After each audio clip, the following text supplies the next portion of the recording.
తల్లికి వందనం ఇవ్వాలి. నేను ఆ మాట కూడా చెప్పాను.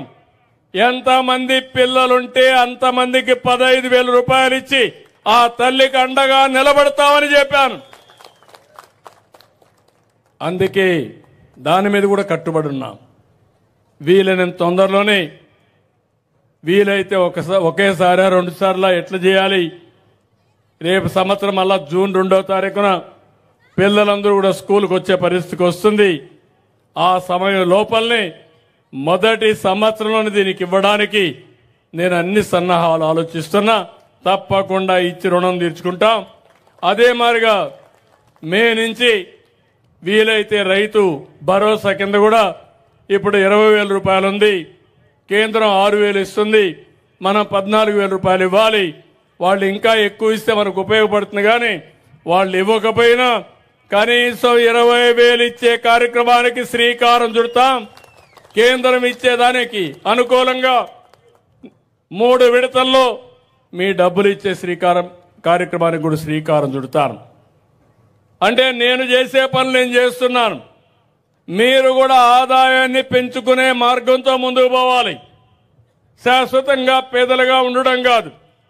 శాశ్వతంగా మనం అందరం ప్రభుత్వం పైన ఆధారపడకుండా మన కాళ్ల పైన మనం నిలబడుతూ ప్రభుత్వం ఇచ్చే సహాయాన్ని తీసుకుని ఇంకా ముందుకు పోవాల్సిన అవసరం ఉంది.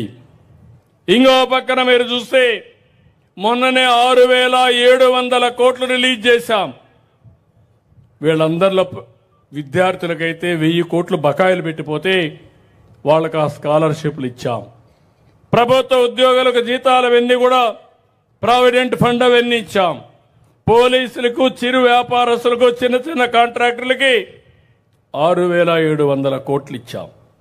ఇప్పటి వరకు మీరు చూస్తే ఈ 7-8 నెలల్లో 22,252 కోట్లు ఖర్చు పెట్టి బకాయిలన్నీ పూర్తి చేసే పరిస్థితికి వచ్చాం. పంచాయతీలో డబ్బులు లేకపోతే దాన్ని కూడా ఎక్కడికక్కడ ఇచ్చి ముందుకు పోయాం. ఈరోజు మీరు ఒక్కసారి గుర్తుపెట్టుకోవాల్సిన అవసరం ఉంది. పెద్ద ఎత్తున ఇన్వెస్ట్మెంట్లు కూడా వస్తున్నాయి. దగ్గర 6,80,000 కోట్ల రూపాయలు పెట్టుబడులు పెట్టడానికి వచ్చారు. ఎంఓఎల్ చేశారు, శాంక్షన్ చేశాం. ఇవన్నీ వస్తే వర్క్ ఫ్రం హోమ్ కాకుండా 4,50,000 మందికి ఉద్యోగాలు వస్తాయని కూడా మీ అందరికీ హామీ ఇస్తున్నా. నేను ఒకే మాట చెప్పాను, 20 లక్షల మందికి ఉద్యోగాలు ఇప్పించే బాధ్యత తీసుకుంటామని. 5 ఏళ్లలో పిల్లలు ఎవరు పనిచేయాలన్నా ఇబ్బంది లేకుండా ఉద్యోగాలు ఇచ్చేదానికోసం ముందుకు పోతున్నాం. ఇక్కడే కడపలో కొప్పర్తి, కర్నూలులో ఓర్వకల్, ఈ 2 కూడా ఇండస్ట్రియల్ పార్క్ కింద కేంద్రం డబ్బులు ఇచ్చారు. అవి కూడా తీసుకొస్తాం. ఓర్వకల్లో డ్రోన్ సిటీనే పెడుతున్నాం. డ్రోన్ సిటీ ద్వారా వ్యవసాయానికి కావాల్సిన డ్రోన్స్ తయారు చేస్తాం. అన్ని విషయాల్లో డ్రోన్స్ రాబోయే రోజుల్లో మరో విప్లవం అవుతుంది. నేను అందుకే మీ అందరికి ఒక పిలిపిచ్చాను. ప్రతి ఒక్క ఇంటిలో ఒక ఐటీ అన్నాను ఒకప్పుడు.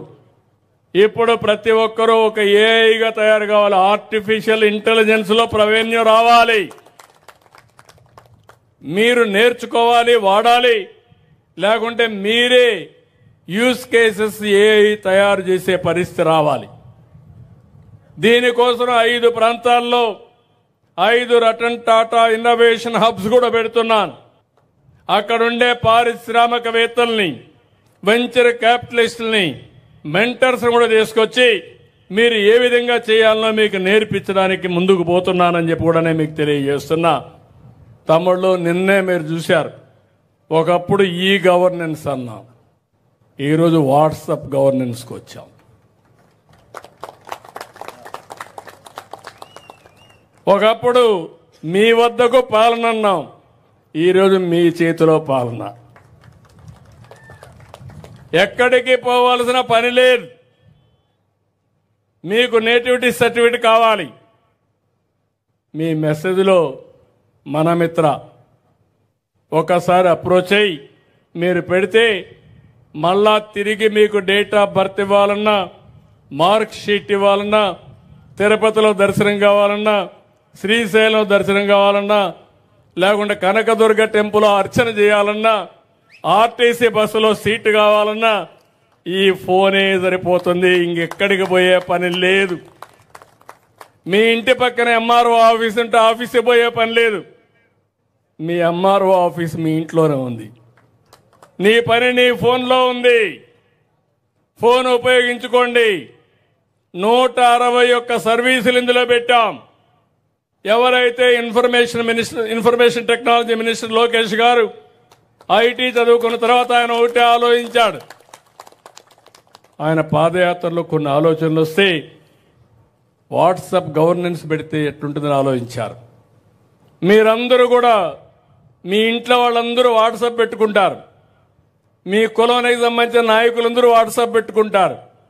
మీ స్నేహితులందరూ వాట్సాప్ పెట్టుకుంటారు.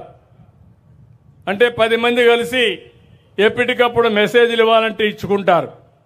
ఇప్పుడు నేను ఆలోచించింది, రాష్ట్రంలో మీ అందరికీ సేవలు అందించడానికి వాట్సాప్ను ఉపయోగించి రేపు ఎవ్వరికీ ఇబ్బంది లేకుండా ఏ పని కావాలన్నా మీకు చేసే కార్యక్రమానికి శ్రీకారం చుట్టాం. అది 161తో ప్రారంభమైంది. భవిష్యత్తులో ఇంకా అన్ని సేవలు కూడా మీకు ఇస్తామని చెప్పి కూడా నేను మీకు తెలియజేస్తున్నా. కాబట్టి ఇవన్నీ కూడా మీరు ఒకసారి చూస్తే 7 నెలల్లోనే మనం ప్రారంభించాం. ఈ 7 నెలల్లో ఇవన్నీ చేసి మనం ముందుకు పోయాం. అందుకే నేను మిమ్మల్ని అందరినీ ఒకటే కోరుతున్నా, 5 ఏళ్లు నష్టపోయాం, 20 సంవత్సరాలు వెనక్కి పరిస్థితికి వచ్చాం. ఈరోజు మనం గుర్తుపెట్టుకోవాల్సింది, ఇవన్నీ జరగాలంటే మీరు కూడా అడ్డదారిలో ఆలోచిస్తే మనం అనుకున్న డెస్టినేషన్కి చేరం. మీలో కూడా ఆలోచన విధానం మారాలి. ఇప్పుడు వాళ్ళు ఎందుకు నేను మాట్లాడించానంటే మన కళ్ళ ముందరే కనపడుస్తున్నాయి. ఒక విధానం, ఆ రోజు మీరు నాకు అధికారం ఇచ్చారు 95లో.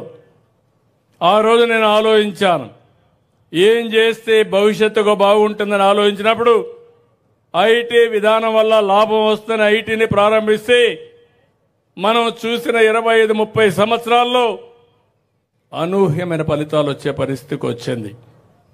ఈరోజు నేను అందుకే మళ్ళీ ఒక విజన్ ఇచ్చాను మీకు. ఏదే స్వర్ణాంధ్రప్రదేశ్ విజన్ 2047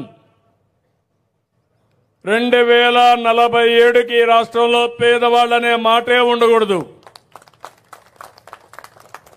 ఆర్థిక అసమానతలు తగ్గించాలి. మీ ఆదాయాన్ని, తలసరి ఆదాయం చూస్తే 55 లక్షలు కనీసం ఉండాలనుకుంటున్నా. 1-2 రూపాయలు కాదు, 55 లక్షల రూపాయలు తలసరి ఆదాయం.